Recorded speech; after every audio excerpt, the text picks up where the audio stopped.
Test.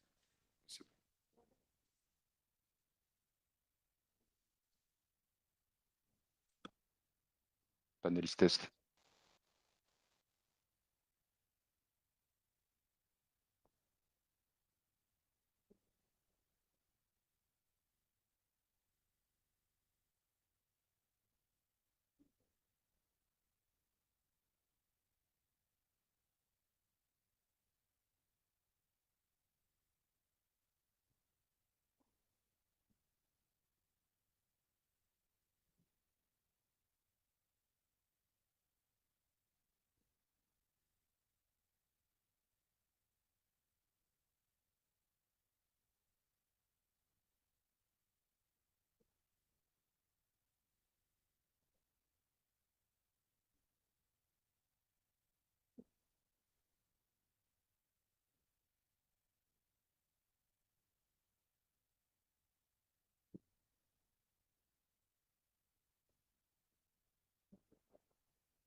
Test.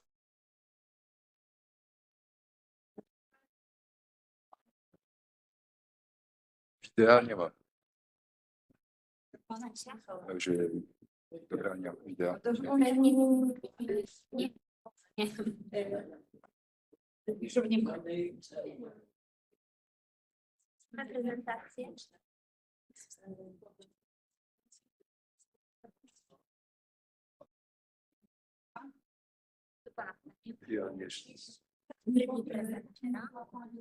A która to jest prezentacja? Ta prezentacja bardzo. Bo która to jest? Moja jest zabójstwa, moja jest 6.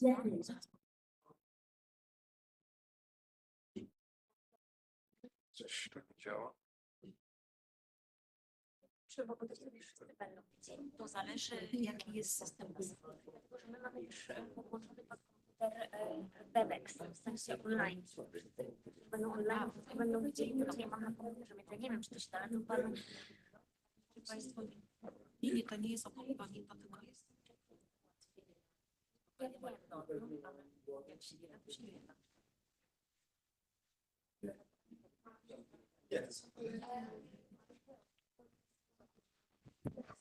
Raz, dwa, trzy. Raz, dwa, trzy. Raz, dwa, trzy. No tam się są na dwie osoby, nie? Nie mi chodzi jeszcze Halo, tak, halo? jak włączone, Halo? to włączenie innego. Czy włącz? Jak są dwa? Coś robi. Raz, dwa, trzy. Tak, ja teraz mnie słychać. Spróbujmy. Halo, halo? Działa, dobra, dobrze. Czyli jak jest czerwone się Raz, powiecie, dwa, to trzy, musi raz, mówić, dwa, tak? trzy. Okej. Ja nie wiem, bo to są dwa przyciski. Nie, na końcu, na końcu. The discussion will at the end. At the end, yeah. Yes, yes. I will ask all of you two questions. First, to sum up the discussion, and the second, to give one recommendation for decision makers at the end. At the end, yeah.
Can you make a little test with remote panelist, please? Can you hear me? The remote ones. Yes, Can you enable your? I hear you. Mhm. Okay, seems good. We can hear you. Thanks.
Okay, good afternoon, ladies and gentlemen. I will have pleasure to moderate today discussion, today conference. The conference title is Future of the Younger Generation, How to Curb the Addiction Epidemic and Protect Europe's Brain Capital, especially women about young brain capital.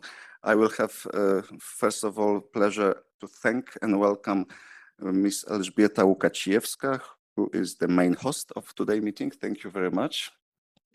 And also I would like to welcome Mr. Adam Jarubas, Chair of the Committee of Public Health in European Parliament. Welcome. And thank to co-organizers, Mental Power Foundation of Brain Health and Polish Lung Cancer Association. Thank you very much. Maybe at the beginning, I will introduce and welcome everybody who will take part in our discussion. Besides Ms. Łukacijewska and Mr. Jarubas, it will be also Mr. Frederick Destrebeck from European Brain Council, who will be online. Welcome. Ms. Lourdes Alvarez, Head of the Unit of the Food Integrity Team, Director at 7th. Welcome. Professor Geert Dom, past President of the European Psychiatric Association from Antwerp University. Welcome. Professor Christelle Bonnes, Director of Research at CNRS, Institute of Neurosciences, La Timon, and Marseille University, France. Professor will be joining us online. Welcome. Ms. Stephanie Kramer, Deputy Executive Director of European Brain Council. Welcome. Professor Marcin Wojnar, Head of the Department and Clinic of Psychiatry and Medical University of Warsaw. Welcome. Dr. Aleksandra Lewandowska, National Consultant in Child and Adolescent Psychiatry in Poland. She will join us online. Welcome. Professor Dorota Kiprian, National Research Institute of Oncology from Poland. Welcome, Professor. Professor Katarzyna Koziak, Head of the Department of Biochemistry and Nutrition Center of Preclinical Research and Technologies, Medical University of Warsaw. Welcome. Also, I would like to welcome Ms. Mirosława Nykiel, Member of the European Parliament. Welcome. Izabela Desulowi-Gładysz, President of the Mental Power Foundation. Mr. Marek Wawrzyk, representing the Polish Lung Cancer Association. And Ms. Matylda Desulowi-Gładysz from SWPS University from Warsaw, studying psychology. Ladies and gentlemen, I will try to do my best in managing our timeline. We have time here for discussion till 3 p.m. I hope that we will manage to address all current and most important issues concerning the addiction epidemic and how to protect Europe's brain capital. Thank you very much. Opening remarks, please, Ms. Elżbieta Łukacijewska. Thank you so much, ladies and gentlemen. Good afternoon and welcome to the European Parliament. Thank you all for joining us today, offline and online. I would like to warmly thank my colleagues, Mr. Adam Jarubas, Chair of Sound Committee. We also cooperate very close and organize many yes. And all members of the European Parliament present here. Today we are here to discuss the future of younger generation of Europeans. Across Europe, more and more young people are struggling with anxiety, mental health challenges, and exposure to addictive products at an early age. At the same time, the use of e-cigarettes and vapes among children and teenagers is growing at an alarming rate. Recent data of European Union Drug Agency shows that more than half of Polish teenagers aged 17 to 18 have tried e-cigarettes. Among younger teenagers, girls are now more likely than boys to use them regularly. These were worrying trends. This is not only about individual choices, it is about prevention, public health, and equal opportunity for future generations. Research shows that nicotine can affect brain development during adolescence and increase the risk of addiction later in life. That is why prevention is so important. As a member of the ENVI and FEM committee, I am particularly concerned about the growing impact of these products on young women and girls. We see sophisticated marketing strategies that make nicotine products look attractive, fashionable, and harmless, especially on social media. I welcome my colleagues, member of the European Parliament, Marta Wcisło and Kamila Gasiuk-Pichowicz. Thank you for your time. Young people should not become lifeline consumers because they were targeted when they were most vulnerable. This is why the upcoming revision of Tobacco Products Directive is so important. We need rules that keep pace with new products and better protect children and young people. Today, we are fortunate to be joined by leading experts who will help us better understand this challenge and discuss possible solution. I hope our discussion will contribute to stronger prevention policies and healthier future for the next generation. Thank you once again for being here.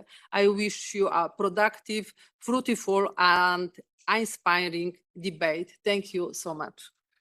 Thank you very much. Please, Mr. Adam Jarubas, your opening remarks for us. Thank you. Thank you so much, ladies and gentlemen, dear colleagues. I am extremely grateful to all engaged in organizing today's important meeting. Big thanks to you to the Mental Power Foundation for Brain Health and the Polish Lung Cancer Association. I'm grateful to our hosts, MEP Ela Łukacijewska, for your invitation and our cooperation, as you said. Dear colleagues, we met at a decisive moment for European public health. Across our union, traditional cigarette smoking has been declining, and this is a success that belongs to the decades of prevention, regulation, education, and civic engagement. Yet, at the same time, a new and deeply worrying trend is emerging. Children, adolescents, and young adults are being targeted by a fast-changing market of nicotine products, from e-cigarettes and disposable vapes to heated tobacco, nicotine pouch, and snus-like products. This is not only a question of individual choices. It is a question of how we protect of freedom, health, and future potential of the next generation. Nicotine addiction affects the developing brain, increases vulnerability to dependence, and can create pathways towards lifelong consumption. When attractive flavors, colorful packaging, influencer marketing, and digital advertising are designed to make nicotine look harmless, fashionable, or even healthy, we must be honest, this is not innovation in the service of health. It is addiction redesigned for a new generation. As chair of the European Parliament's Committee on Public Health, I believe our responsibility is clear. We must place prevention at the heart of European health policy. We must listen to science, to health professionals, to parents and teachers, and above all, to our people, young people themselves. And we must ensure that European legislation keeps pace with the market rather than allowing the market to stay one step ahead of public health. The European Union has already set a clear direction. European Beating Cancer Plan commits us to a tobacco-free generation by 2040, with less than 5% of the population using tobacco. This is an ambitious target, but it is also a moral obligation. Around 40% of cancer cases are preventable, and tobacco remains one of the most important avoidable risk factors. If you want to reduce cancer or cardiovascular diseases, respiratory disease, and health inequalities, then reducing tobacco and nicotine use among young people must be one of our highest priorities. The same logic is reflected in the EU cardiovascular health agenda, including the Safe Hearts Plan. By the way, we today adopted some committee position on that report, so it is one of the most important direction of our activity in health area. Cardiovascular diseases remain the leading cause of death and disability in Europe, with an enormous human and economic burden. Prevention is not an optional chapter in that plan. It is its foundation. Stronger tobacco and nicotine control, better protection from second-hand smoke and aerosols, and action on inequalities are essential if we want Europeans to live longer, healthier lives. We also know that the existing Tobacco Products Directive and Tobacco Advertising Directive have delivered results. They have helped reduce smoking, improve labeling, limit misleading presentation, set safety and quality requirements for e-cigarettes, and restrict cross-border advertising and promotion. But the world has changed since these rules were designed. The rapid rise of disposable vapes, flavored products, heated tobacco, and nicotine pouches has exposed regulatory gaps and inconsistencies across member states. The upcoming review of the EU tobacco control framework must therefore be both bold and pragmatic, evidence-based and youth-centered to be effective and not stay only on the paper. It should address the appeal of flavors and packaging practices of gamification, luring young people and reinforcing chemical addiction with behavioral addiction.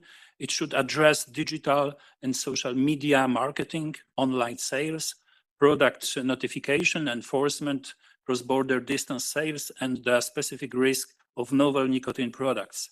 It should close loopholes, strengthen monitoring, and ensure that products which create addiction are not presented as lifestyle accessories. Let me also be clear, this debate should not be reduced to a false choice between prohibition and inaction. We must be aware that simple bans or restrictions have limits or effectiveness and the threat of illicit nicotine products trade, including trafficking from third country, where we hear more and more often of state-sponsored trafficking. What Europe needs is a comprehensive approach addressing also demand. That means prevention education in schools, accessible cessation support, protection of smoke-free and aerosol-free environments, pricing and taxation measures that discourage initiation but don't direct to illicit markets, restrictions on marketing that targets minors, and strong support for member states that are already leading with innovative measures or are at the first line of the front fighting illicit nicotine products trafficking from third countries to e.g. from Belarus or Russia. We must also recognize the social dimension. Nicotine addiction does not affect all young people equally. It often follows lines of vulnerability, stress, poverty, mental health challenge, and social exclusion. Protecting Europe's brain capital means investing in resilience, education, mental health, sport, culture, and healthy communities. It means making the healthy choice the easy choice and ensuring that no young person is left alone against an industry with powerful marketing tools. Today's conference is therefore not only about tobacco control, it's about Europe's future productivity, creativity, solidarity, and democratic vitality. The brains, talents, and aspirations of young people are among Europe's greatest assets. We cannot afford to allow addiction to steal attention, health opportunity, and hope from a generation already facing unprecedented pressures. As policymakers, we have a duty to act early, act together, and act with courage. The European Parliament, the Commission, member states, local authorities, schools, healthcare professionals, researchers, and civil society all have a role to play. I hope that today's discussion will help us to deepen our knowledge and work on a stronger common agenda, one that protects children and young people, supports those who want to quit, and ensures that public health comes as priority. Let us use this moment to renew Europe's promise to the next generation that their health will not be sacrificed, their freedom will not be captured by addiction, and their future will be protected by determined, responsible, and evidence-based action. Thank you so much. Thank you very much, Mr. Chairman, for setting up the ground for our today discussion. And now I would like to ask for the voice the first online participant, Mr. Frederick de Strebek from European Brain Council. I hope that we can hear each other and please. Yes, can you hear me? Yes, everything is okay, please. Fantastic. Thank you very much, Mr. Chair. Dear honorable members of the European Parliament, dear colleagues, dear friends, thank you for having me opening this session, but I would like first to present a word of apology for not being able to be with you, as I'm retained in another conference outside of Brussels. I'd like to provide this introduction on behalf of EBC, the European Brain Council. We are a multi-stakeholder organization present and active in Brussels to promote brain research, brain health, and brain innovation on behalf of the patient community, of researchers, of clinicians, all talking together and expressing this committed voice for the interest of a strong brain health in the European Union. But in doing so, we also present brain health as a capital for society, and also as MEP Jarubas just mentioned, as a key contributor to economic growth and prosperity of our continent. And this notion of the brain capital is really to be seen in a life course approach, because brain disorders altogether are the second cause of mortality in the world and in Europe, but also the first cause of disability in the world and in Europe. And we are calling on addressing brain disorders throughout the lifespan, because we cannot solve those issues and related disorders if we don't embrace this vision. And particularly when it comes to the younger generation, we know that anything arising, any adverse events during childhood or teenage time can have really lasting consequences over the lifespan. Knowledge exists, but it's still far under-researched, and we would really call on producing more evidence in that respect, particularly when it comes to smoking for young people. We know that smoking combusted tobacco is probably the most harmful, carcinogenic, highly toxic, highly addictive. But we should really beware the narrative that any other alternative to combustion would be safe or safer, and we should really ban this type of wording, making sure that we still recognize non-nicotine or vaping alternatives as, if not as harmful, I would say harmful too for youngsters. Also, because when these were developed and started, we could see some groups or some thinkers naively thinking that this could provide alternatives to traditional smoking. But actually what we realized with time is that it simply helps circumvent the restrictions and the ban on the access to tobacco for young people. Vaping and the consumption of other products represented rather an entry into smoking, and related harm was actually evidenced.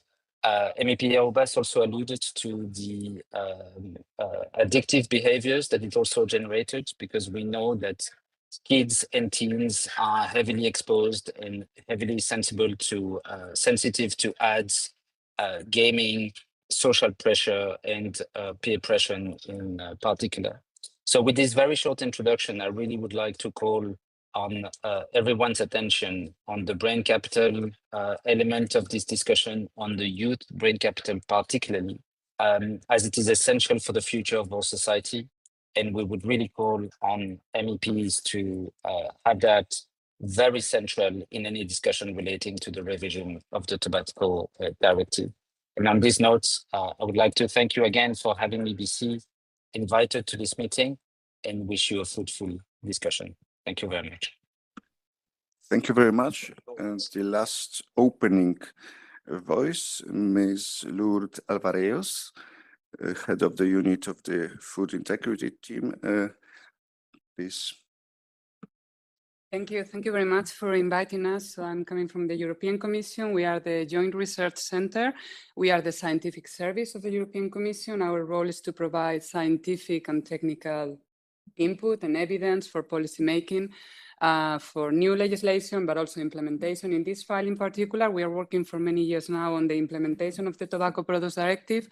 We work also, it was mentioned, with initiatives to tackle cancer, but also standardization and harmonization of the market.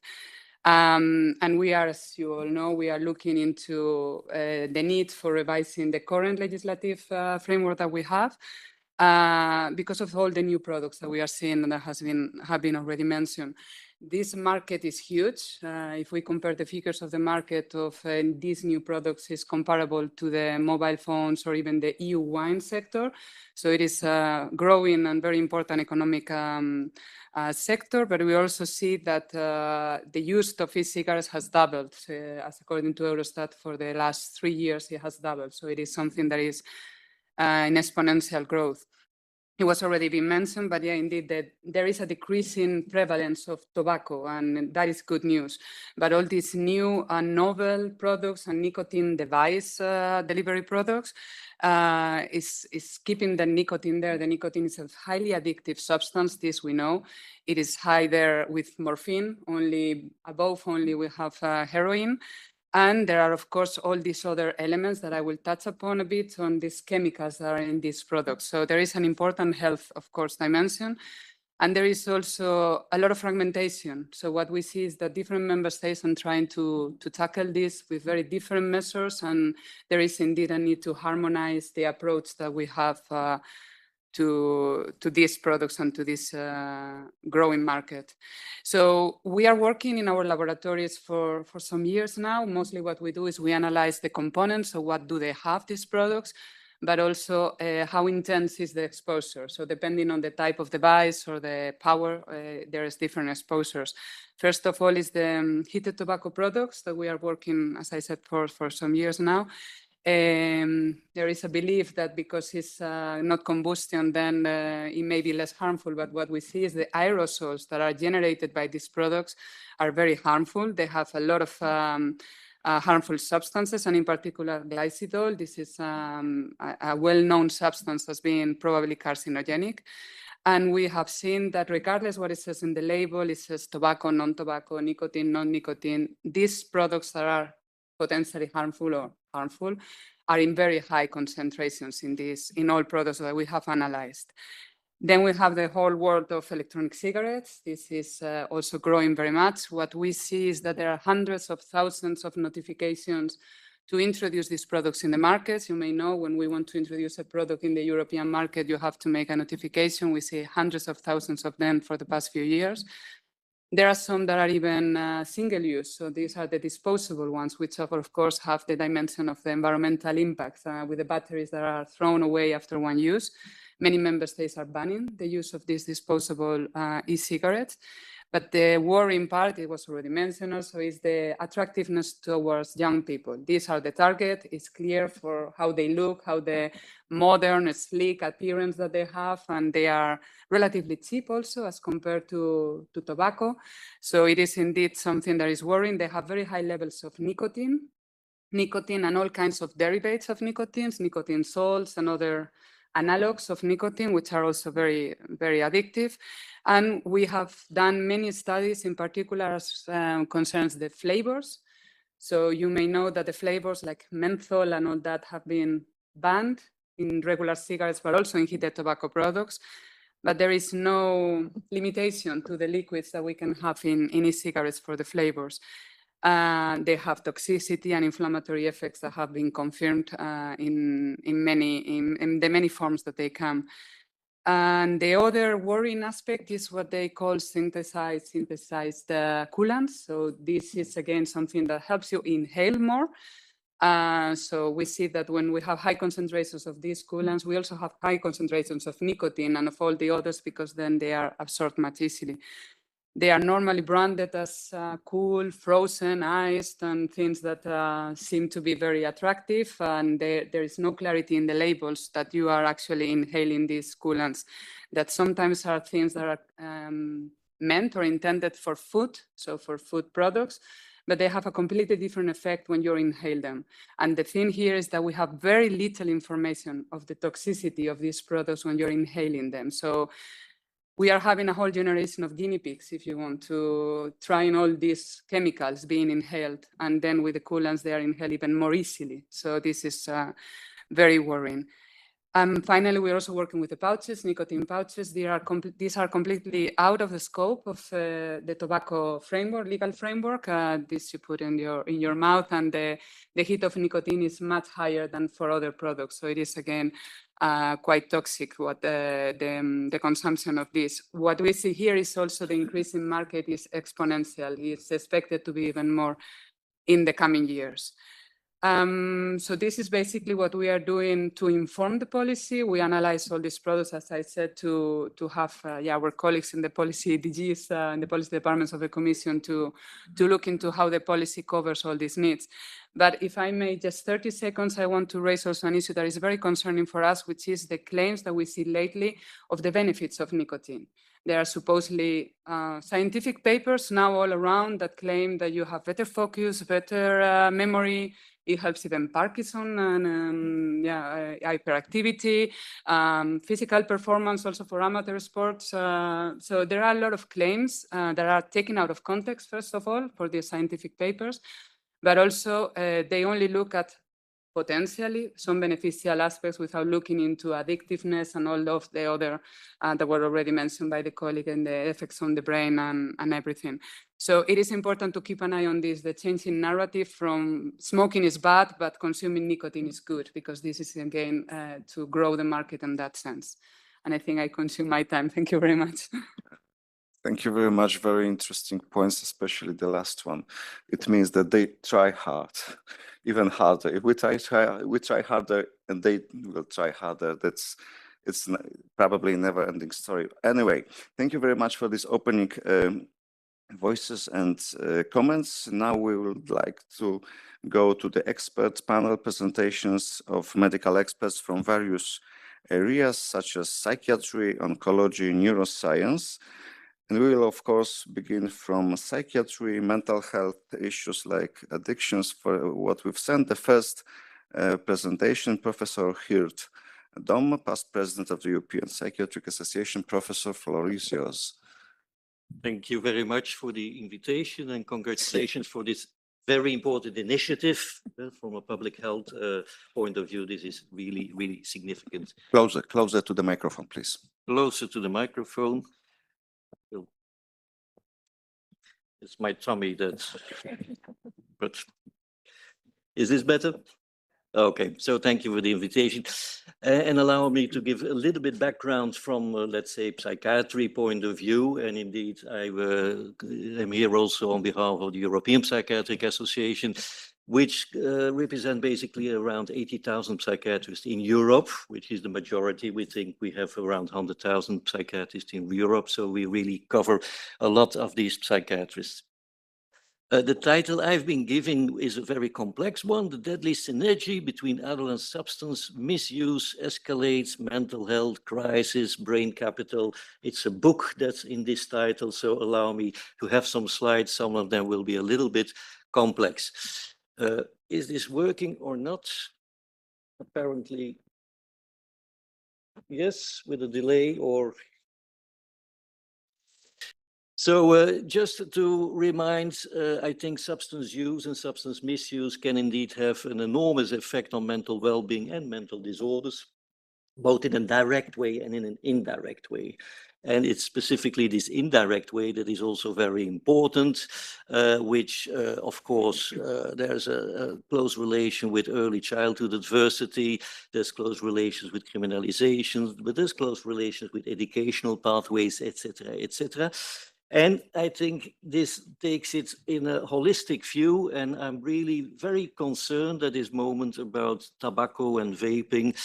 I have the sense that things also are changing at the moment. If I see to my two favorite music artists, apology for this, like Rosalia or like Dua Lipa, I don't know if they ring a bell, but suddenly they smoke again in public.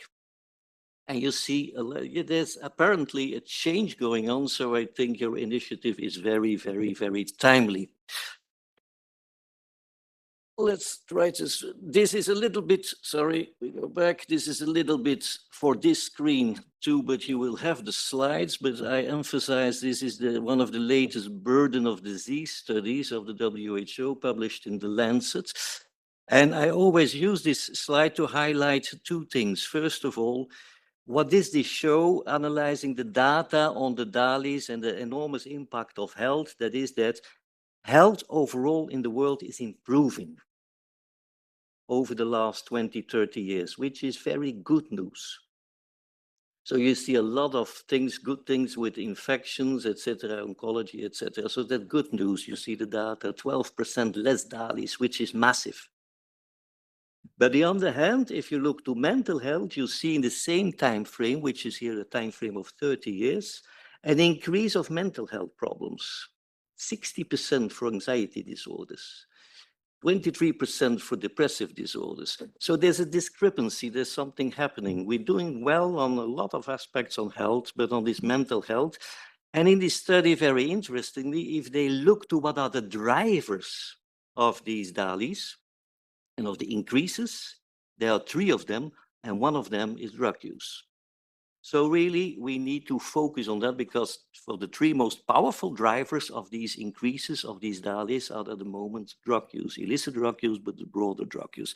So we really, it's important that we try to find common ground and to see, because it's not only a drug problem, the drug problems or the substance use problems are really drivers of other medical and other problems. And also for tobacco, if we look to tobacco, this is again too small, but a quite recent meta review of the data on what's the effect of lifestyle, etc., will show you, and I agree with you, we'll have to demonstrate, and it's quite easy, the science is there. Tobacco use is linked with depression, with anxiety, even with psychotic disorders. So nicotine use, tobacco use is not harmful and is not protective. So we really need to put that in the bridge. It damages your brain function, and your overall functionality. As a psychiatrist, we know this really well. You know, most people with a severe mental health disorder live about 15, 20 years less than their neighbor that has no mental health issue. Half of these years lost are directly due to tobacco. But we see also in lesser, so there's a clear indication that nicotine use, tobacco use hurts your mental health in the development later in life and also at the end of life. If you look to the Lancet paper on what are the preventable causes of dementia, a huge problem. Tobacco use is one of the 7 or 8 really preventable causes with a significant effect. So it's throughout all the lifespan. So we have this importance in drug use, but also tobacco use, and these are often going together also in young people, that it impacts the brain health. So I think the inclusion and the vision, like for our citizens, for our young people, we really need to focus on what can we do for help them maximize their brain health and their potential. I think this slide is from a nice initiative, the Brain Health Mission, and I would all invite you to look into the website where there's a lot of initiative, because brain health is of course a holistic topic, but there you see that alcohol use, tobacco use, etc. are very important points that we need to tackle if we want to focus and help people and young people on their brain health development. These are just the partners, and Fred de Bersek from the EBC is a partner, etc. It's a nice initiative working all together towards brain health. So allowing me to go to young people, I think I always am a little bit worried if people ask me to speak about young people. It's like it's a big group and all the same. They are not the same. There's a lot of young people who are doing good, and we often forget that, and with a lot of resilience. So we should, I think, focus also there. These are the data you see from the trends from 95 to 24 from the large ESPAT study. For some of you well known, the ESPAT, which is the largest European school study, where they every year, every 2 years, every 4 years, measure what is the use of substances in the school children, which is like between 12 and 15, 17. And there you will see that on quite a lot of substances, like a decrease in cannabis use, which is good, a decrease in alcohol use, which is good. The only thing what we see there jumping out is nicotine products, vaping products, a massive increase over this time. So there is really the need for this focus.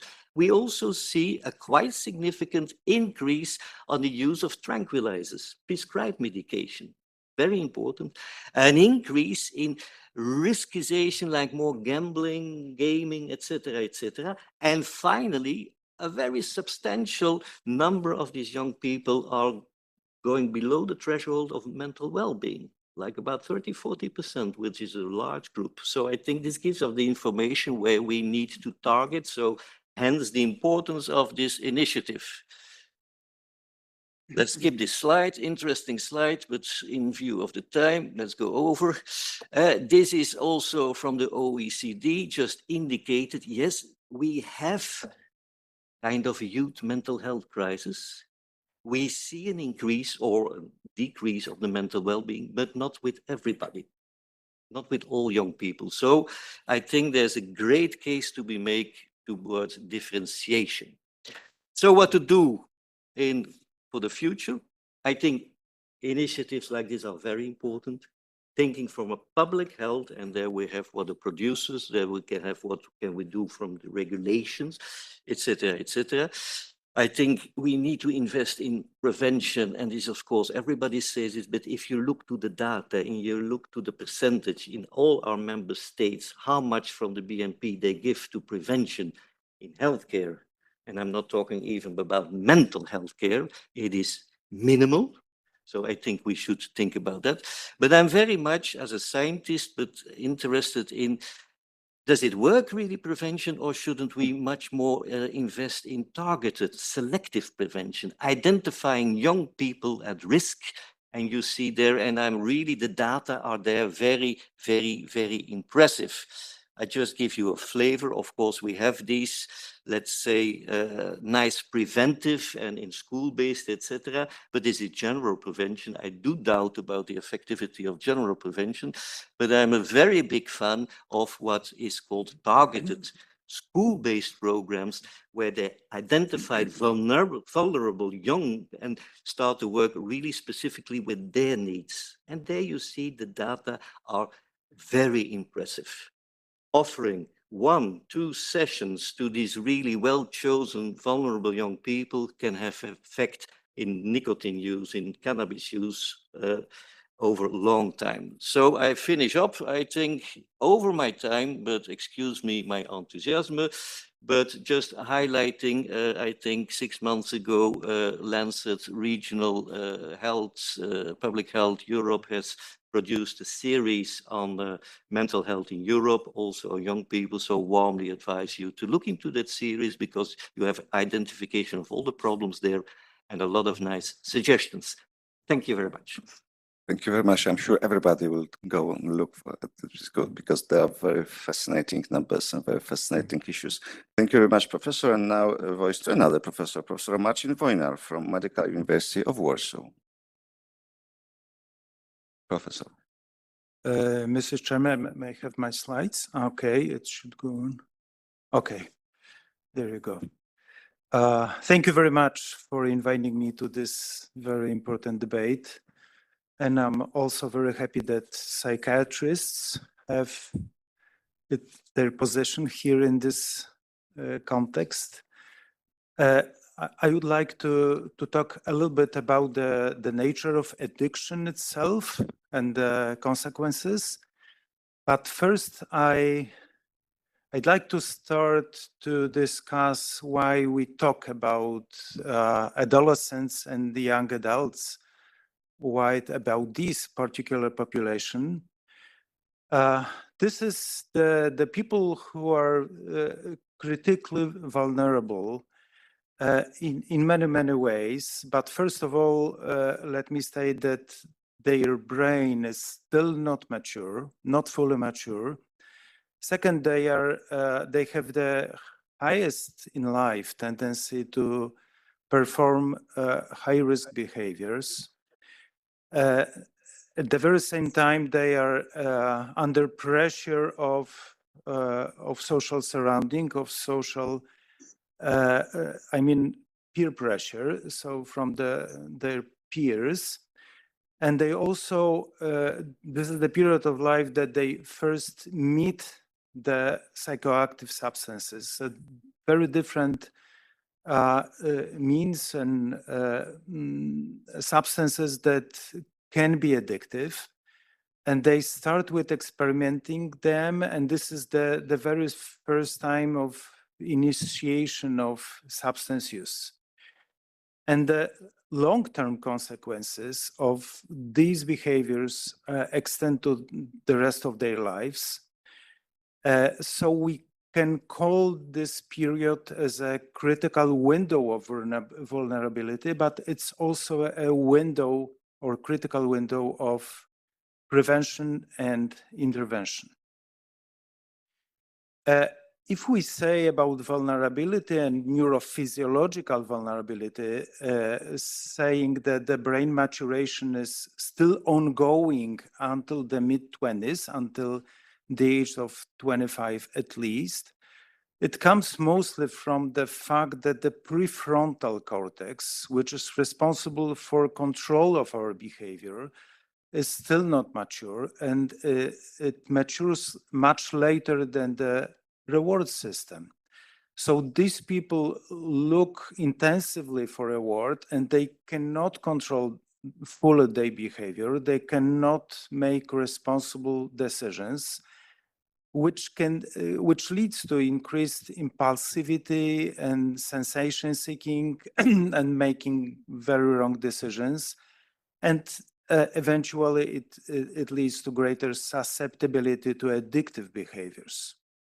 So when talking about addiction, most of addiction develops during the adolescence, and this is on this slide. There is a description of when the first in life diagnosis of nicotine, cannabinoid and alcohol dependence was put. And you can see that some of those children have been diagnosed with addiction in their early teens. So this is also the period of the highest level of diagnosis of addiction. Addiction is now considered as a brain disease. It's not a moral issue. It's not a problem of an illegal behavior. And this kind of consideration comes from the late 90s, from United States, and it mostly is related to disruption of the brain reward system, which is led by the neurotransmitter dopamine and its release and its influence on motivation and behavior, and which can lead to react to the presence of psychoactive substances and all other natural rewards as well. And in the short term, psychoactive substance is stimulating the reward system, but for the over the long term, it's disrupting its activity, and it leads to neuroadaptation, and which eventually alters reward processing. Whatever the substance, whatever the addictive behavior, it uses this very same pathway. All of them act on the reward system or through the reward system. But as you mentioned before, they differ in the addictive potential. So there are some of them like nicotine or heroin or amphetamine, which are highly addictive. And some of them like marijuana or psychedelics are much less addictive. We can witness in the young people that there is the quite a regular way of progression to development of addiction. They all start with experimenting. Some of them, they go through the regular use, developing tolerance to the physiological dependence, and finally to the addiction, which is related to the dysregulation of the reward system. But not all of them develop addiction. Not all of them who use psychoactive substances, they are addicted, because not all of them have genetic vulnerability. Not all of them, they experience adverse childhood experiences or trauma. Not all of them are raised up in a socially disadvantaged surrounding. And some of them are also predisposed to develop addiction, those who experience mental health disorders like depression, anxiety, or psychotic disorders. Also, the early exposure to psychoactive substances may play a role, and continuity of use and being under constant social pressure to use active substances. And also this pressure comes from social media influences, because they have very important impact on our lives. So coming to the end, I would like to say that the addiction have very broad consequences, also legal and social consequences, but the most important are clinical ones, medical consequences, because they shorten our lives.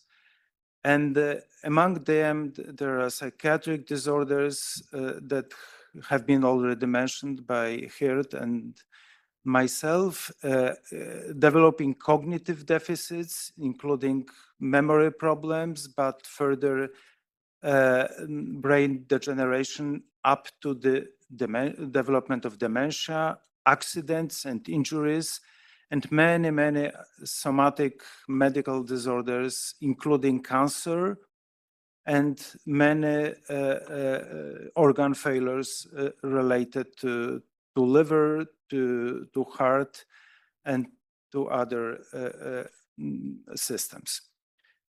Also, there is important increased suicide risk. And let me finish with the few final statements. I would like to stress that addiction is a chronic brain disorder which has very important consequences. And the only way to reduce long-term harm coming from addiction is early intervention, and including and developing some policy actions, including restricting the access to psychoactive substances by youth. Thank you. Thank you very much, Professor. Now we go to the third presentation in this part. Dr. Aleksandra Lewandowska, who is online with us. Doctor, welcome. I hope we can hear each other. Yes, may I have my presentation, please? Yes, we do. In a moment. Yes, we have it. Okay, thank Please. you. Thank you. Ladies and gentlemen, dear colleagues, first of all, I would like to thank you for your invitation. During my brief presentation, I would like to provide an overview of the growing issue of e-cigarettes use among children and adolescents. Next slide, please. When we talk about addiction in children and adolescents, we often think about alcohol or illicit drugs. Increasingly, however, the first addictive substance encountered by a young person is neither alcohol or cannabis, by nicotine delivered through e-cigarettes. Adolescence is characterized by profound biological, psychological, and social changes. Adolescent brain is still developing, especially the regions responsible for planning, impulse control, and anticipating consequences. At the same time, the reward system remains highly active during the driving the search for novelty, excitement, and immediate gratification. The developmental imbalance make young people particularly vulnerable to risk-taking behaviors, experimentation, and impulse decision-making. Next slide, please. Why we have cigarettes become so popular among young people? First, they are widely perceived less harmful than conventional cigarettes. Second, their attractive design, ease of access, and vast variety of flavors make them appear more like lifestyle products, gadgets than nicotine-derived devices. First, social media and marketing strategies have successfully created an image of vaping of modern, fashionable, and socially acceptable. Research conducted among Polish students showed that more than one of four primary school students has already experimented with nicotine products, particularly concerning in the fact the majority began using nicotine before the age 13. Approximately 73% reported that flavored cigarettes were the first nicotine products. Sweet and fruity flavors were identified as main factors encouraging experimentation and continued use. From the perspective of child and adolescent psychiatry, the impact of nicotine on mental health is particularly important. Nicotine affects the neurotransmitter system involved in emotional regulation, attention, learning, and motivation. Exposure during adolescence may result in long-lasting alterations in brain development. Research suggests that young people exposed to nicotine are more likely to experience difficulties with concentration, emotional regulation, and are greater risk of developing long-term nicotine dependency in adulthood. Certain groups of young people are especially vulnerable. Adolescents with hyperactive disorders, anxiety disorders, depression, behavioral disorders, low self-esteem, or social difficulties are increased risk of initiating nicotine use. At the same time, nicotine may exacerbate existing mental health problems, creating a vicious cycle in which emotional difficulties and substance reinforce on one another. It's also important to remember that risk, next slide, please. That the risk associated with cigarettes extend beyond nicotine itself. E-liquids typically contain propylene glycol, vegetable glycerin, flavorings, and variety additional chemical compounds. Some of these substances may have toxic or irritant effects. Moreover, increasing concerns have been raised by the emergence of synthetic nicotine allergies, such as 6-methyl-nicotine, which may have even greater addictive potential than conventional nicotine. For the reasons modern prevention, next slide please. For the reasons modern prevention strategies cannot rely solely the education young people about the danger of smoking or vaping. We need a developmental approach. We must strengthen psychological resilience, enhance emotional competences, improve coping skills, and support healthy family and peer relationships. At the same time, systematic interventions are essential.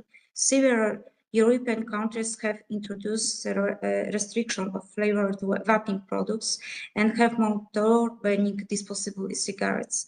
Scientific and medical organizations in Poland have also emphasized the urgent need for stronger regulations aimed at protecting children and adolescents from nicotine products. Next slide, please. In conclusion, I would like to leave you with one key message. When adolescent reaches for e-cigarettes, it's not merely a decision about nicotine use. It is even occurring during a critical developmental period with potential consequences of brain development, mental health, and future well-being. The earlier nicotine exposure occurs, the greater the risk of long-term physical, psychological, and social consequences. Therefore, cigarettes should not be viewed solely a public health issue. There are also a child and adolescent mental health issue and a developmental issue. Thank you for attention.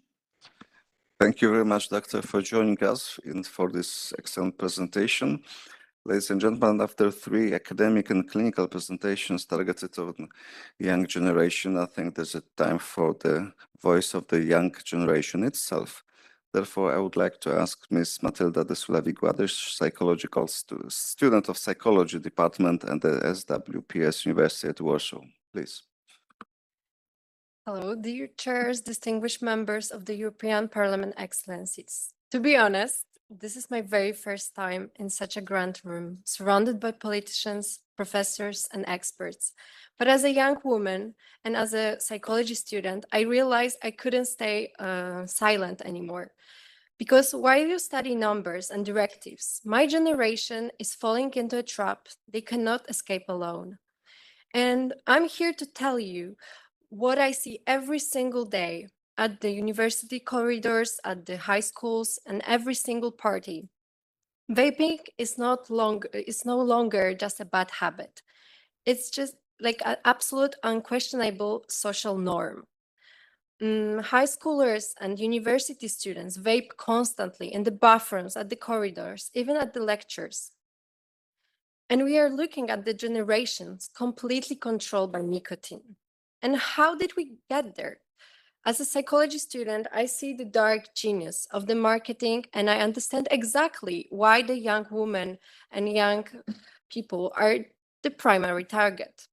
My generation lives under pressure 24/7, bombarded by influencing trends, toxic beauty standards, and an absolute obsession with a perfect digital lifestyle.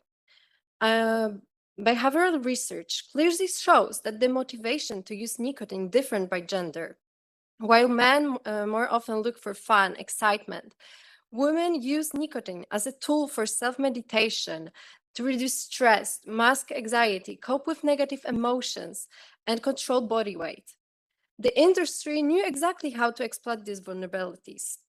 They shaped vaping to look sleek, high-tech, perfectly fit into hand. It's like a piece of jewelry, a fashion accessory for us.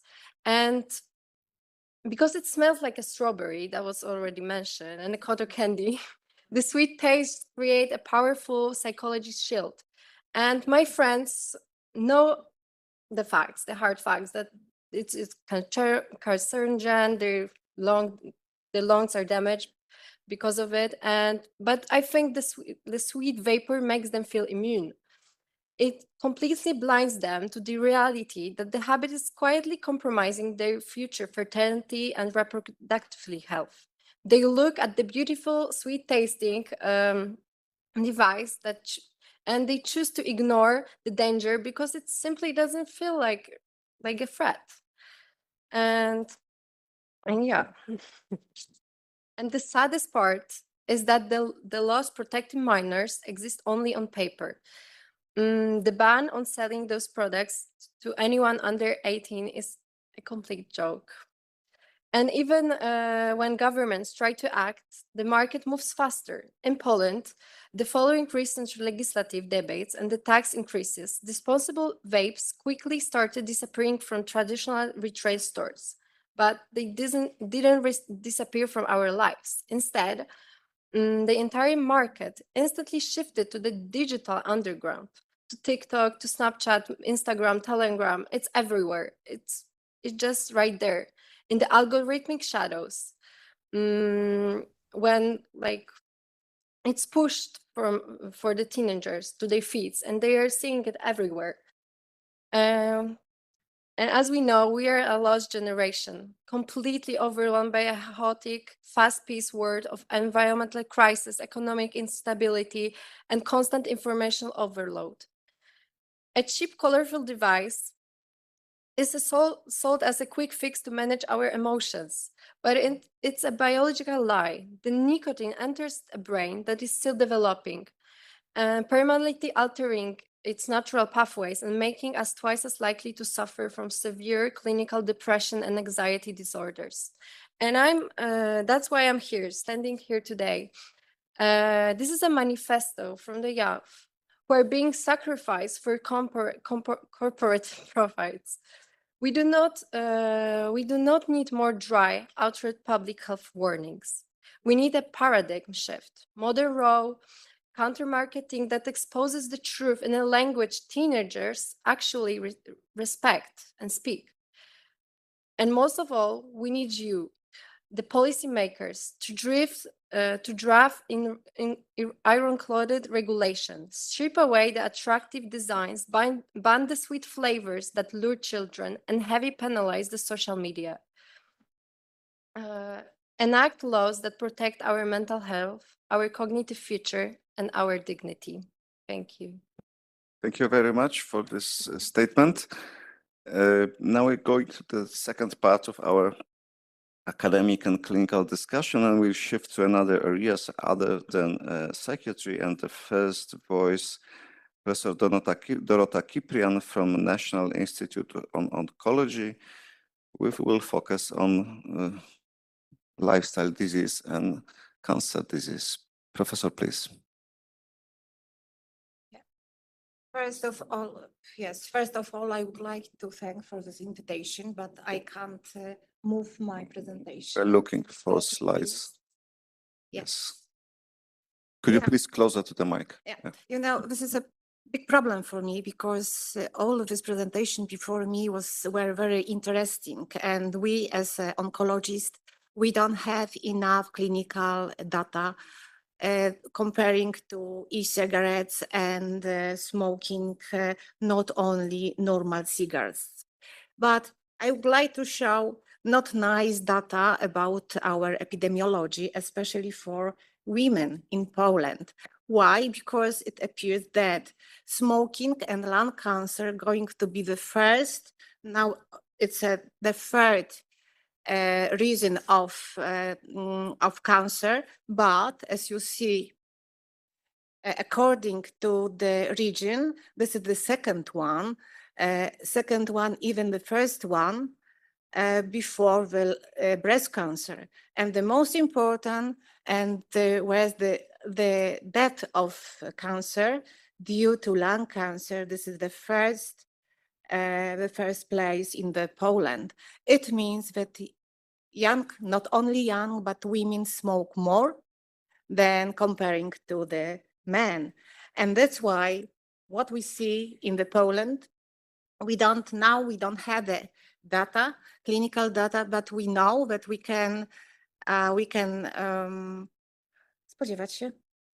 expect bigger and not nice epidemiology of cancer because of e-cigarette use for young person and not only women.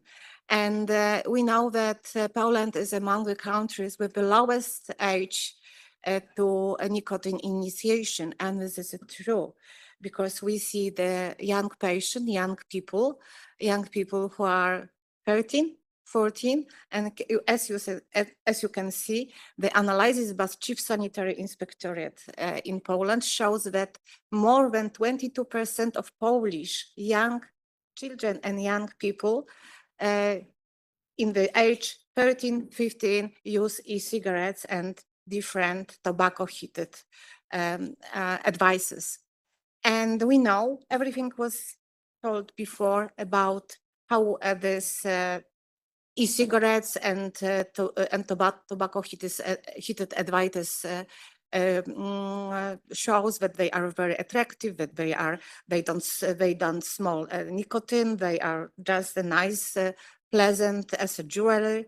But we know that, as you see of this data, we know that between 1919 and 1924, we have a big increase of tobacco use. That's why we can suspect that only as an oncologist that we'll have in 10 or 20 years we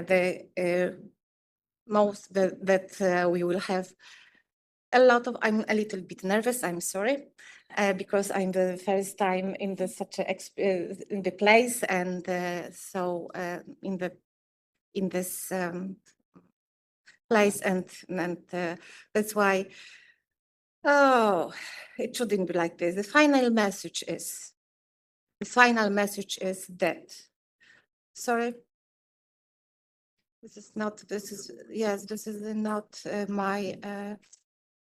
This is not my last presentation, because I wanted to say about two publications which was published last year, that in 2026 the study published from in Australia said that we can expect that e-cigarettes are likely to cause lung and oral cancer. It was not the clinical data, but it was the data on the mechanism of to rise the cancer. But in addition, epigenomic studies from 2024 demonstrated the DNA methylation, the same, very similar, that they have adult people who smoke normal cigarettes. In conclusion, e-cigarettes use among young people and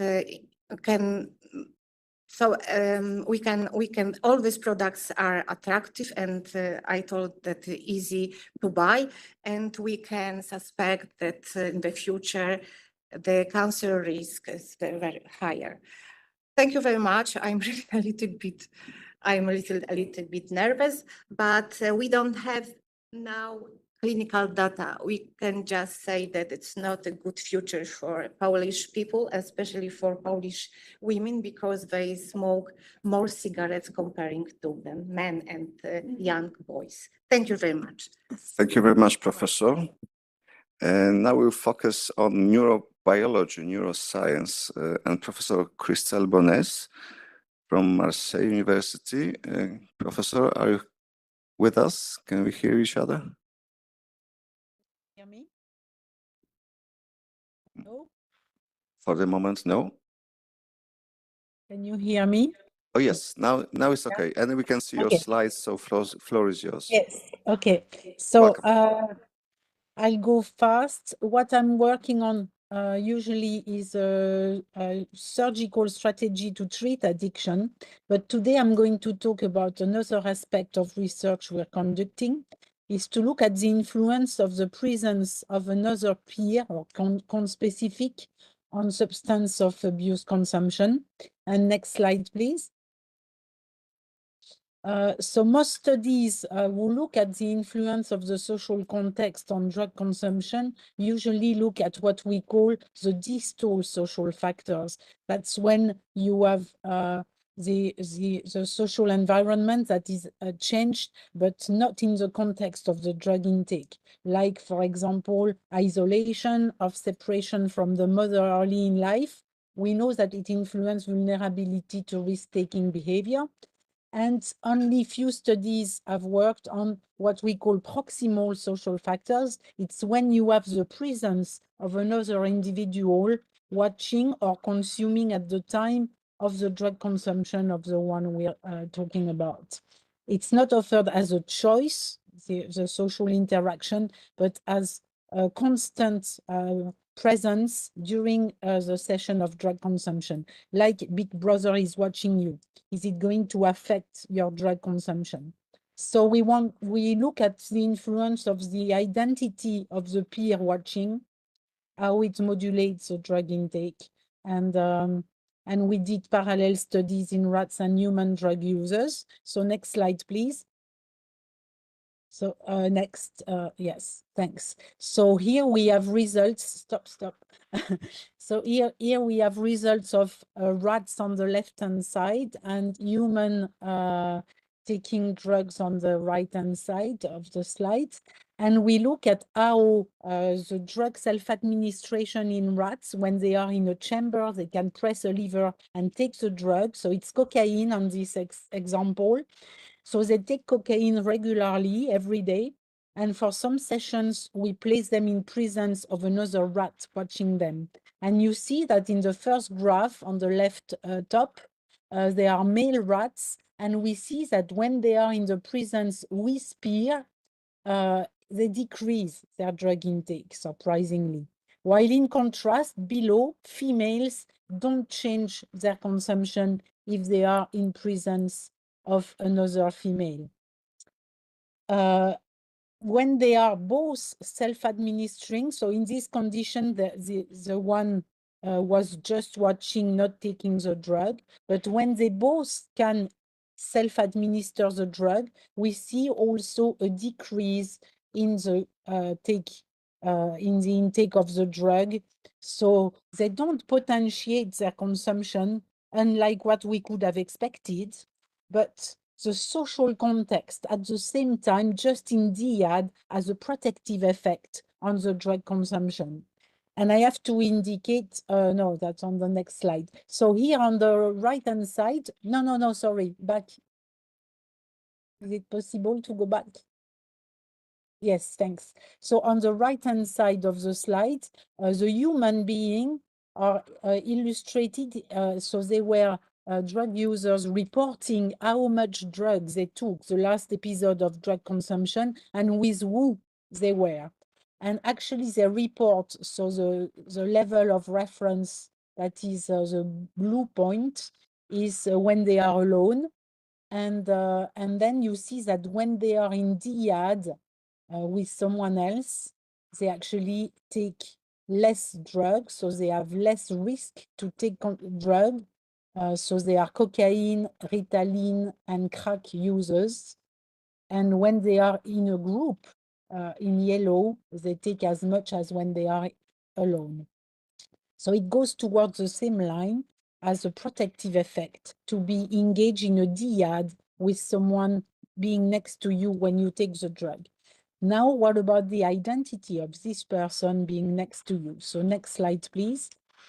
We showed in rats that if the individual is the cage mate, so they are hosted in the animal facilities by pairs, so they know the one they live with, and you can test them in presence of a totally different rat that they don't know at all, so it's a stranger. And we see that in presence of a stranger, that's the black line, they actually take less cocaine than if they are observed by their familiar peers, their cage mates. That's the black bar, the cage mate, and the gray bar with the star is observed by a stranger. So it's more protective to be in presence of someone you don't know. And if you look now next at the human data, press please, yes, here. So you see that in the human data, it's the same thing. You have a progressive decrease of the risk to take drug. The red dot is the human with a familiar peer, and the purple dot is the human in presence of someone they don't know. And actually, you see that the list of drugs they consume is in presence of someone they don't know. So we confirm the preventive effect of the presence of one individual that is not known. Moreover, we showed in rats, and I'm not showing it here, that if they are non-users, if they are naive to the drug, it's actually much more efficient than if the peer or the conspecific is unknown but has already taken drugs. So the most protective condition is naive to drug, stranger, which is a bit the condition that actually people can meet when they go in consumption rooms where they can exchange their syringe with official people from the medical field, but they don't necessarily know, and they have a social presence, but they are not supposed to be drug users either. So that could be a beneficial context to actually consume less drug, if we want to think in terms of prevention of harms. And moreover, what I wanted to tell you is that we can replace the physical presence by just displaying a playback of ultrasonic vocalization of rats. And the condition that reduces the most the cocaine intake is to display a playback of ultrasonic vocalization emitting positive messages, not negative ones, positive vocalization of pleasure, emitted by a stranger. So again, it's very interesting if we want to think in terms of campaigns of reduction of harms, that positive messages might be more beneficial than negative messages. So quit with other substances. Next slide, please. We looked at what happens with alcohol, and actually alcohol, next. That's only a rat study, but we show that in presence of a peer, so that the purple bar compared to the blue bar or the green bar, with a familiar peer, the green bar, or with a stranger, you see that the familiarity doesn't really matter. But in both conditions, when you are in presence of another individual, the consumption of alcohol increases. It's not really surprising because that fits with the social drinking effect we all know. Next, please. Then furthermore, we looked at what happens with high drinkers and low drinkers. So don't pay attention to the red lines because they are when we manipulate nucleus in the brain that I'm studying. But you see that on the black bar that with high drinkers, there is a transient increased alcohol consumption in presence of a peer. Next. But it's mostly with low drinkers that you get the most detrimental effect of the social presence of another individual that increases a lot the alcohol intake. So the social context can be both protective on some substances like cocaine, but detrimental for substance like alcohol.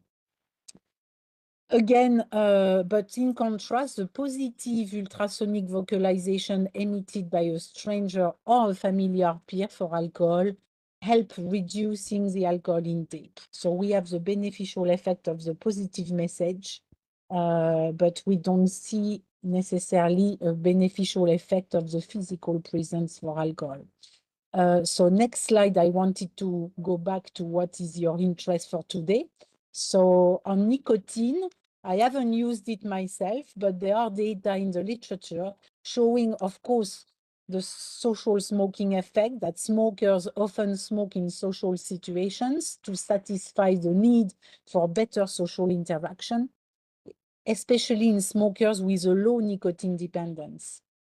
The presence of other smokers and their smoking behavior will be the stimuli that induce the smoking behavior of smokers when a smoker participates in an activity with other smokers. So they have a non-entertaining effect. And according to this hypothesis, smokers who want to quit should socialize with non-smokers. So we go back to what we had seen with rats. It's better to be surrounded with people not being users themselves.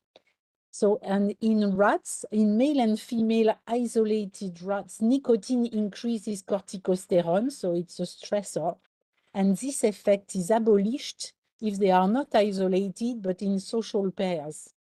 So there's the same observation on the locomotor activity induced by nicotine. So you can reduce this kind of negative effect of nicotine by the social context. In presence of another peer, male and female rats can self-administer nicotine more easily, and especially females, they take more than males. So we see with nicotine what we've seen with alcohol, actually, negative effect of the social context. But there are sex differences, as I mentioned. And in rats, the effects of nicotine are also gender dependent. Female adolescent rats show enhanced nicotine effects. And in humans, we know that women become dependent at a faster rate. So in adolescent rats, social interactions, the play, is rewarding, and nicotine and social rewards can interact synergistically. Next slide, please. So my take-home messages. Okay. Yeah, I finish. So reduction of harm policies should adapt in the gender manner. We have to take into account the differences in gender with the vulnerability to addiction. The social context can modulate substance consumption with nicotine, possibility of a detrimental influence of other smokers. So the context of non-smokers should be favored, and positive messages should be used for instead of negative ones for the campaign of harm reductions. And I have an example to finish of a study on anti-vaping campaign in a youth minority, transgender, cisgender in the US. So they had offered different pictures to this community, showing a message proud to be vape-free with these different pictures. And the majority preferred to identify with their community, so the social belonging is important, and with two people involved instead of one. Or if it's not tailored to the community, then they like it with more people. So the social context is really important. And in our society, desocializing, it's a very important message for us. Thank you. Thank you very much, Professor. And now coming to our studio here in Brussels, next voice, Professor Katarzyna Koziak, Medical University of Warsaw. We will focus now rather on market enforcement and civil society demands. Please, Professor. My subject is on systemic loopholes, and I'll tell you some data on biochemistry. I would like to start with this statement that we cannot protect young people from the risk of nicotine product if regulation focuses only on what is declared and not on what the user is actually exposed to. And I would like to start with e-cigarettes. Just a disclosure, these are examples of our own analysis, so please. So scientific data.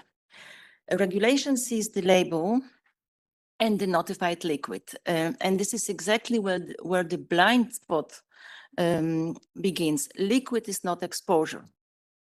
Liquid is not exposure because the user does not inhale the liquid turned into a mist. The user inhales an aerosol that is generated by heating the liquid, and as you know, heating is chemistry. So flavoring carriers, nicotine salt can transform during use.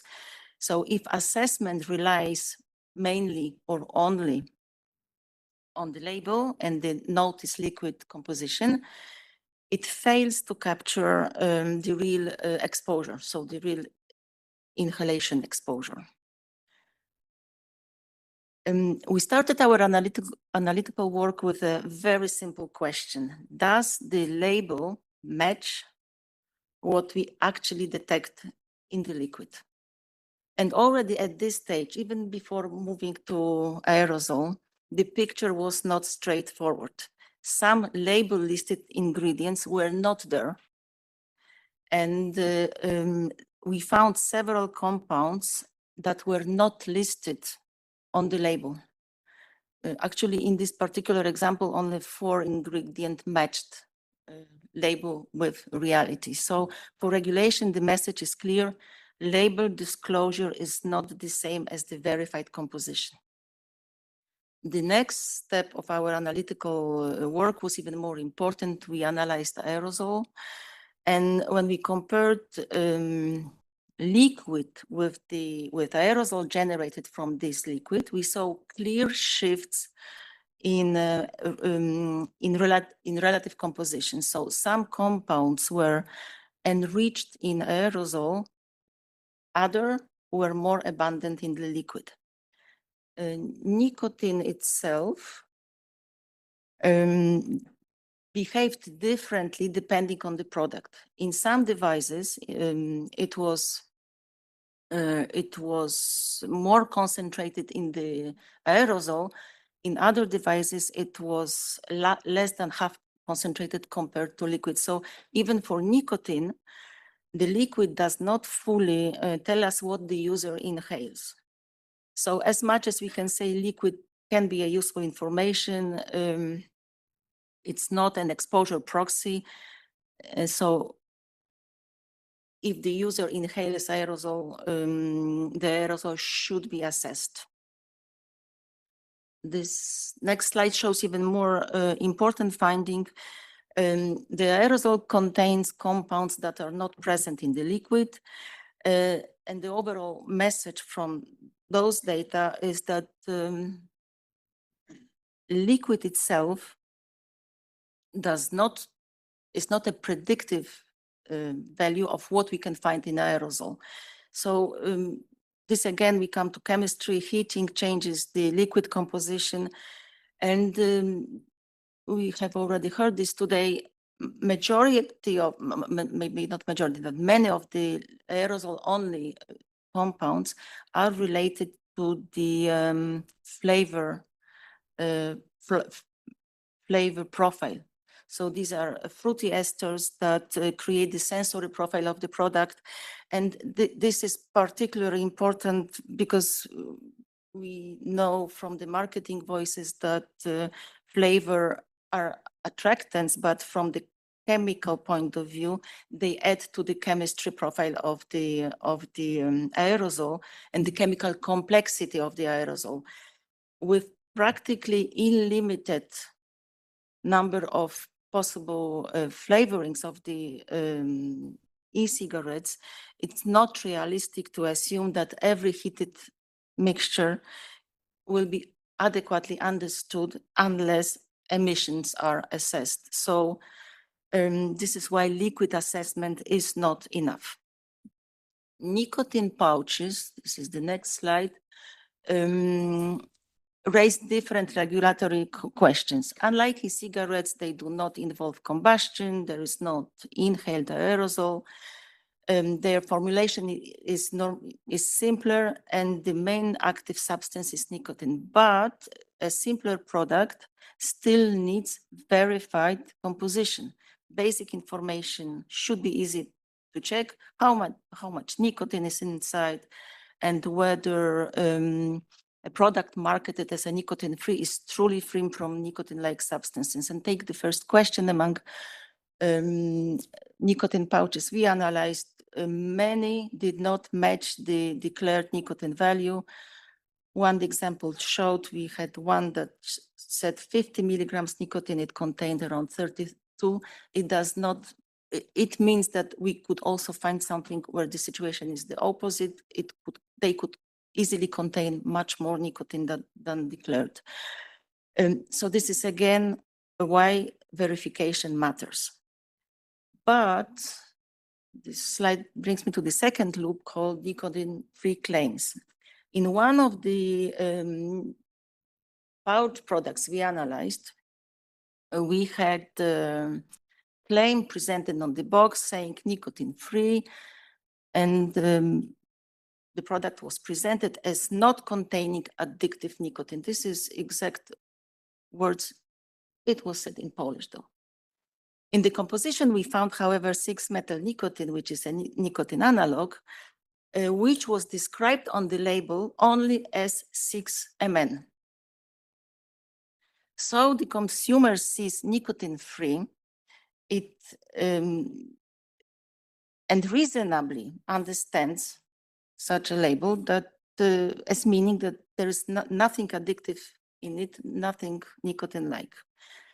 So the claim is reassuring, and again, the abbreviation 6MN does not clearly communicate what the product actually contains. But this is not only the communication problem. Human safety and addiction data for 6-methyl nicotine are still extremely limited, and available preclinical data raise concern about potentially stronger nicotine-like effect for 6-methyl nicotine and potentially higher toxicity compared with nicotine. So a nicotine-free claim should not become a loophole for nicotine analogs if the biological effect of the nicotine-like molecule is present, then the regulation and consumer should be aware of them. When we put e-cigarette data and pouch data side by side, we see that there are same structural problem appearing in both. So the chemical innovation, we know that market can change flavor mixtures, heating conditions, nicotine salts, nicotine-like molecules. And at the same time, we have marketing actions presenting these products as, or showing them as sweet flavors. We've heard this today many times. So in this situation, we have regulation that often reacts too late. Product by product qualification is limited on practically not present, and definitions can also lag behind chemistry. So this is why we need principles that are broader than one specific product and one specific ingredient. So what regulations should do and how regulations should react? First, we should think about assessing the aerosol. For inhaled products, a safety assessment should include what the user actually inhales and not the notified liquid. Then verify, not just notify. Notification alone is not enough. Independent laboratory checks are needed, especially for high-risk claims and youth-attractive products and novel nicotine products. Then cover the analogs. Definitions and consumer claims should cover nicotine products. Otherwise, the market can move around regulation by changing the molecule and but preserving the biological effect. And finally, limit the flavors. Flavors are not just taste, they add chemical complexity to what may be inhaled, and they also drive youth appeal. And limiting number of permitted flavors is a simple and proportional step. Evidence is not enough if it does not lead to action. So my voice today, do not step at the label, regulate the exposure. Thank you. Thank you very much, Professor. The last voice in this part of our discussion will go to the civil society representations. Ms. Izabela de Sulewi-Gładysz, Mental Power Foundation from Brain Health, and Mr. Marek Wawrzyk, Polish Lung Cancer Association. Floor is yours. Ms. Izabela first, please. Thank you, dear chairs, distinguished members and European Parliament. When we discuss the upcoming revision of Tobacco Products Directive, we are not looking at the abstract administrative processes. We are looking at the critical societal emergency.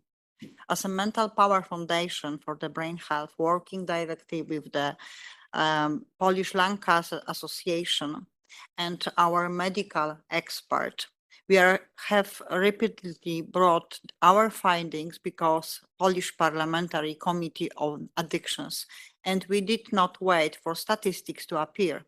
We went directly into schools to conduct empirical hands-on research. And we confirmed that Poland has become a testing ground for e-cigarette manufacturers and distributors. The current notification system, relying entirely on manufacturer's declaration mentioned by Professor Koziak, without mandatory independent laboratory testing, is completely powerless against the aggressive wave of disposable vapes flooding our market, primarily imported from China.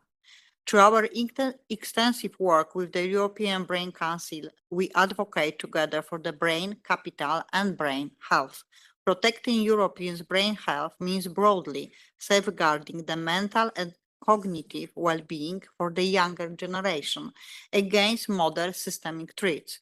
Today, alongside screens and smartphones, depression and nicotine delivered via disposable vaping devices are the most danger for the young generation, and we need to address it mostly under the new direction that European Parliament working on.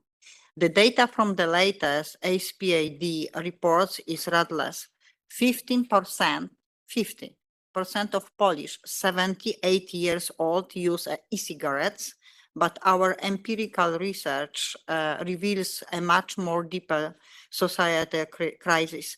The clear dominance of young girls entering this addiction in the 13-15-year group is 23% of girls vape. 13-15 years old teenagers vape, girls, compared to 21 boys. And the industry targeted, especially young women, designing flavored products as attractive lifestyle accessories and the social identity tokens. These girls are vaping because it has become a cultural tools to regulate their emotion, as Matilda mentioned and as Professor mentioned before.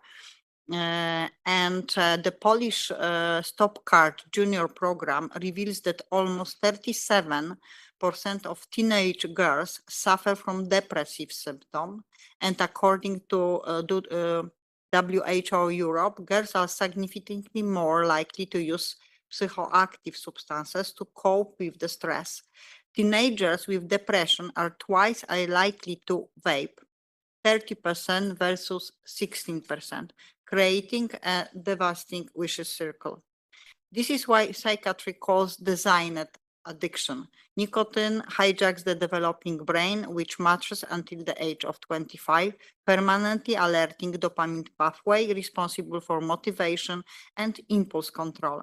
For women, the damage is uniquely severe.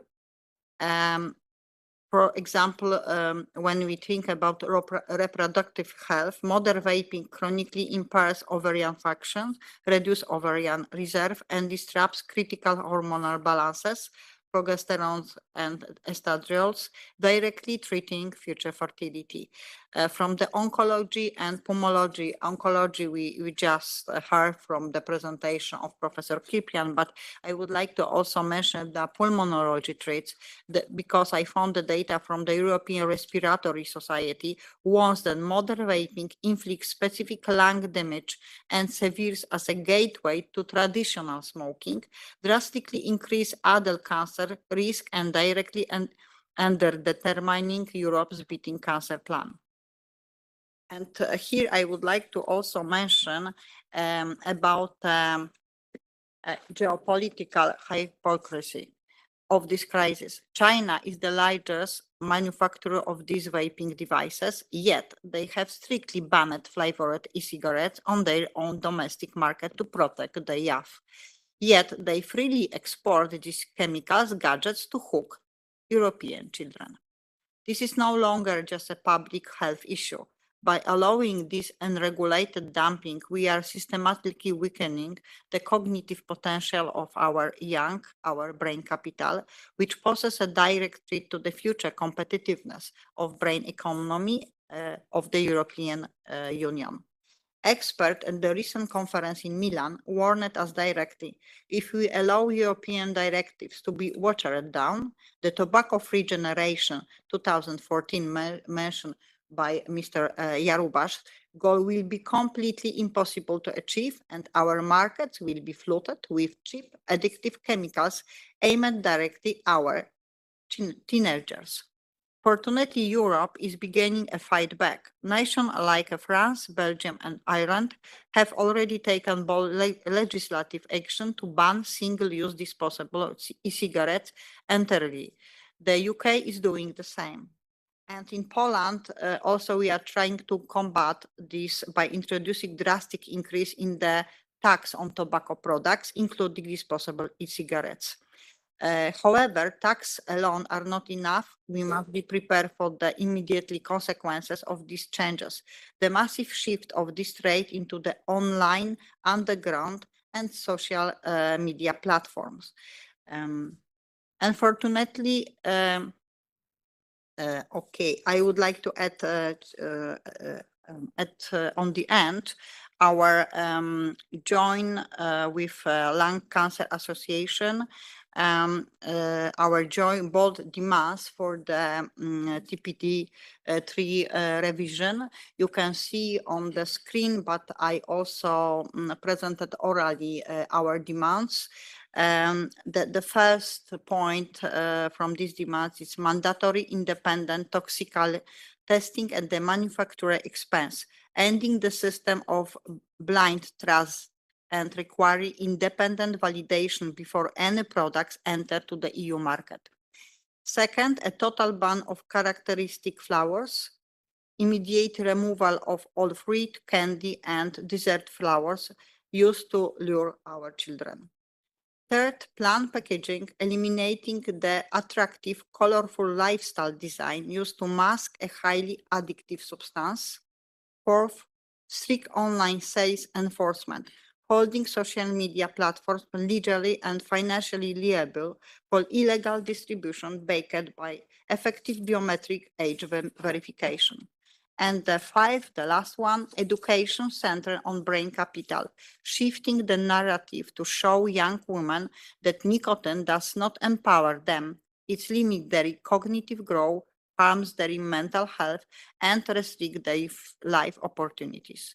As my last word conclusion, my all distinguished colleagues, fighting the nicotine epidemic today is not a technical regulatory debate. It's a profound moral obligation to protect our human brain. Thank you. Thank you. Mr. Wawczyk. Distinguished guests, ladies and gentlemen.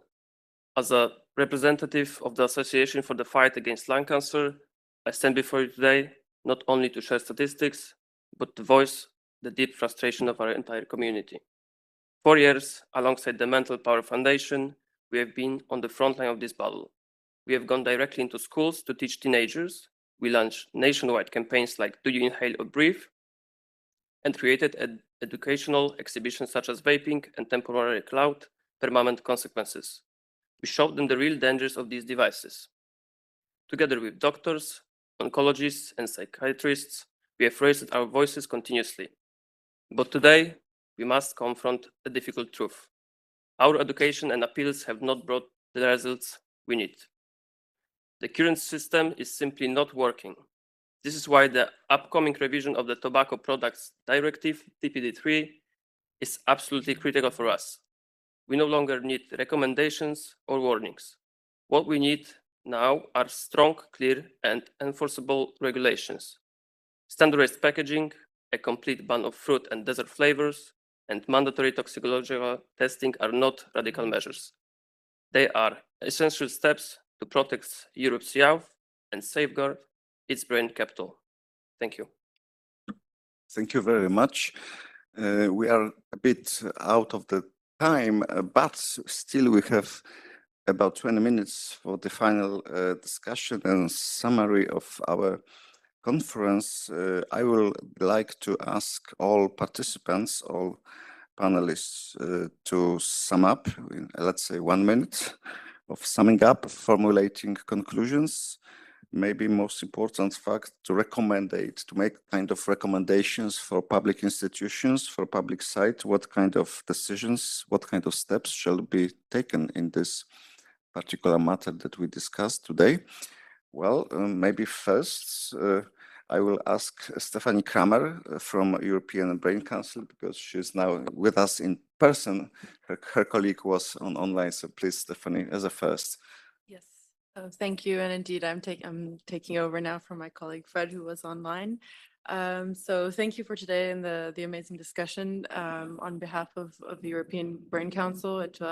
I think it was important what we heard today from all the different experts, how crucial it is becoming to address the growing burden of addiction in our societies. And I mean, as it is in the session title, addiction is a crucial part of addressing brain capital, which is the notion of nurturing brain health to allow our future generations to thrive and in turn power our society and our economies. The life course approach as well was mentioned, which we feel is very important, and intervening early is also crucial if we want to have an impact on our future generations now. The ongoing policy shifts, however, do show us that better understanding of these risks, the growing awareness and increased political action is also, and prioritization can make a difference and can deliver meaningful impact. The revision of the TPD3 directive is a crucial opportunity, but is actually not the only one that we see. We also know that the Parliament and the Commission are increasingly aware of the need to curb addiction, the addiction epidemic by tackling both its consequences and the root causes as a brain disorder. This is where the upcoming neurological and mental health strategies will be essential tools to address it. As emphasized by the WHO, in many countries, the segregation and fragmentation between neurological, mental health, and addictions has led to unequal access to services, limited funding, insufficient and inefficient use of human resources, and high levels of stigma. As the EBC, or the European Brain Council, our main recommendation here is to establish an ambitious and overarching strategy that would directly aim at leveraging the EU's strengths to tackle the addiction epidemic by its roots, address its consequences, and give our citizens a future in which they are empowered to thrive. Thank you. Thank you very much. Professor Hirdom, 1 minute statement, conclusions, recommendations, please. Very short, in 1 minute. There has been said so much wisdom, that's more than enough. The next thing is implement. So we know a lot of things. What Isabella has said is just a nice checklist. It's about implementing. So I have nothing so much more to add. The science is there. We know what to be done. Just two little sides on my point of view. I think the flavor thing is so important. And I say this because I see that exactly that has done the alcohol industry. I anticipate and I see what is happening in the cannabis shops at the moment. If you walk there, and that is another challenge that will come to Europe. If you go in an eatable store in New York, it's all like candy-like stuff. So I think the Commission and the politicians should think wisely about it. So it's not only tobacco, but the flavoring thing in a lot of things and coming up. And next to that, I want to highlight, so there's all good things said about public health, about what should be in and clear and transparent, etc. I want to make a case again for targeted selective prevention. So I would call upon our policymakers to really think about, there are very good evidence that it works, but maybe introduce implementational studies, fund these studies in Europe, allowing school-based programs to be rolled out also on tobacco use, but specifically on other drugs, etc., etc. So far. Thank you. Thank you very much. Could you please press mic? Professor Bones, are you still with us, please? 1 minute recommendations, summary. Yes, I will support the EBC suggestions, and I would advocate for the European community to specify addiction in their call for proposal to support research. And then, of course, we need to understand better the vulnerability, why they all not become addict when they use. So we need to understand that. So we need support for research on that. And as I indicated in my presentation, we need positive campaigns of harm reduction. And that could be around the flavored products for the young people. I will finish there. Thanks. Thank you very, very much. Professor Katarzyna Koziak.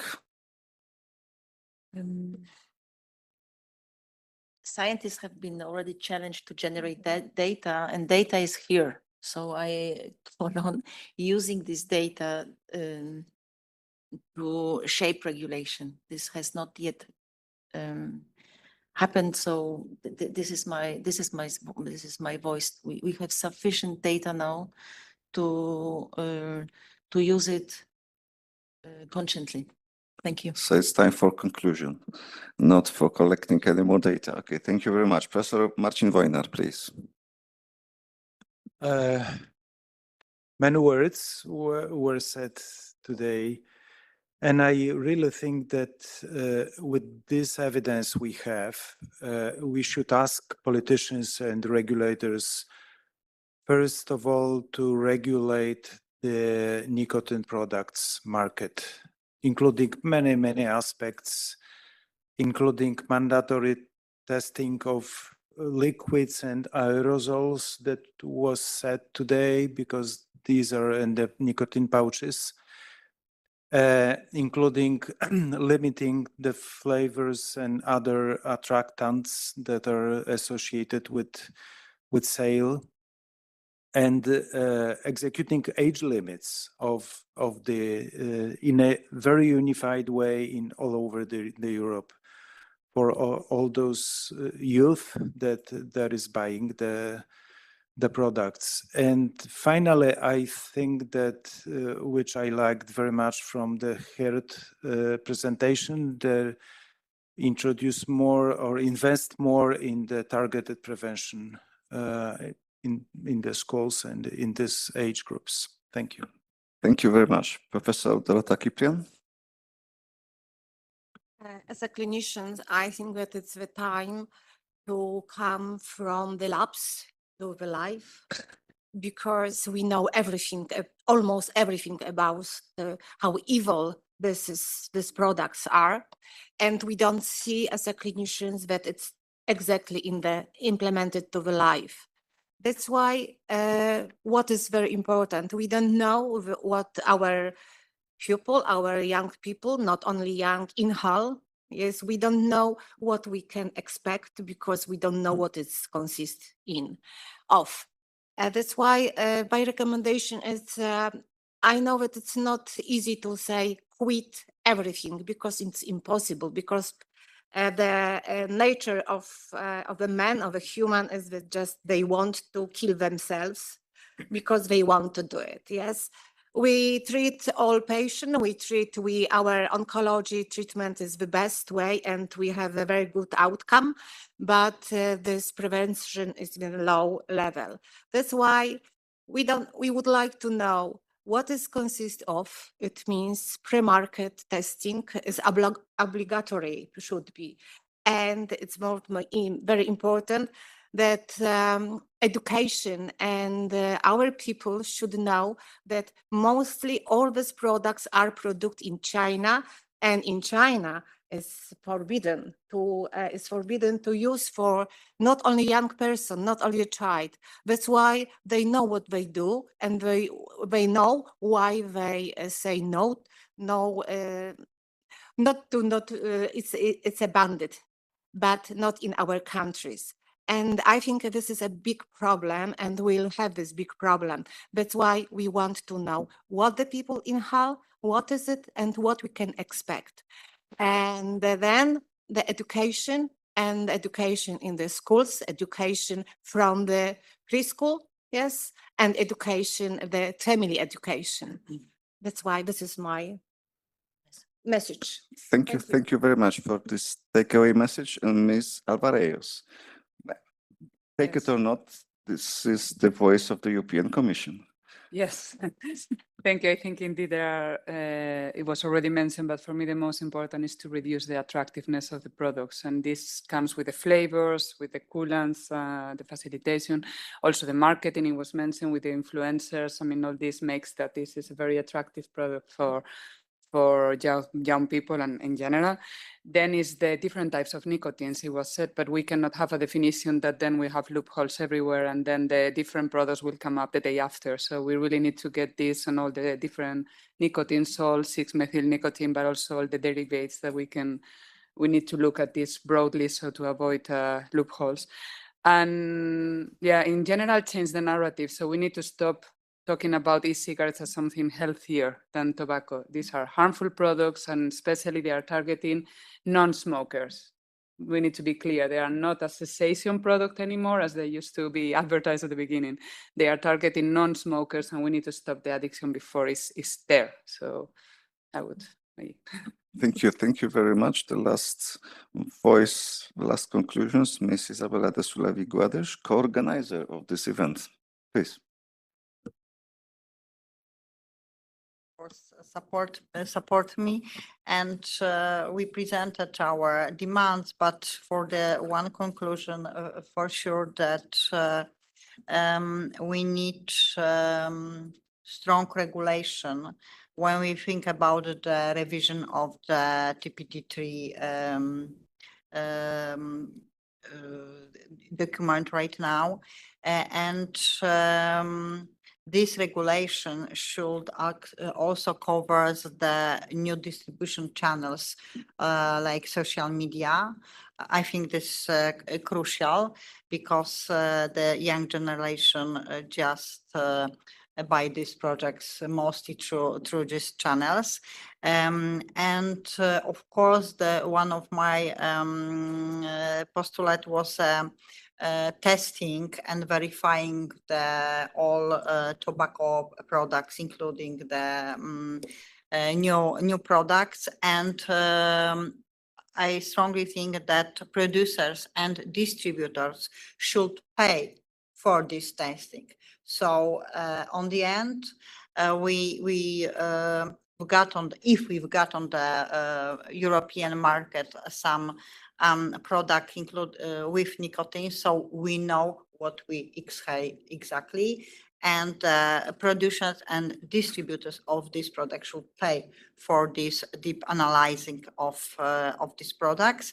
And of course, the support in prevention and education at school as also crucial.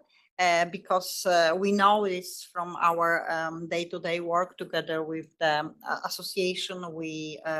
We've got some program of education at high school, but this program should be formulate and manage by governments, especially for Ministry of Education, I think, not only rely on the non-governmental organization. We need money to prepare the program for all teenagers, at least.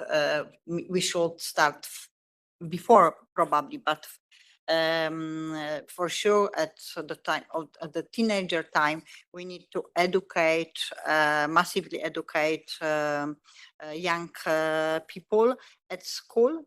So I add it to my declaration also these points. So this is, I think, everything from us. We've got a very clear expectation for from this directive, what to do to form a very strong directive for Europe. Okay, thank you very much. Ladies and gentlemen, we coming to the end of the conference. So the last closing remarks, of course, shall go to Ms. Elżbieta Łukacijewska, the main host of the conference. Once again, thank you very much for hosting us, and please make some conclusions from your side. This is great pleasure for me and for my office, because this is a very important issue for everybody, I hope so. And I think that today's debate made one thing clear, and protecting young people from nicotine addiction is not only a public health issue. I think that it is an investment in Europe's future, and education and prevention is key.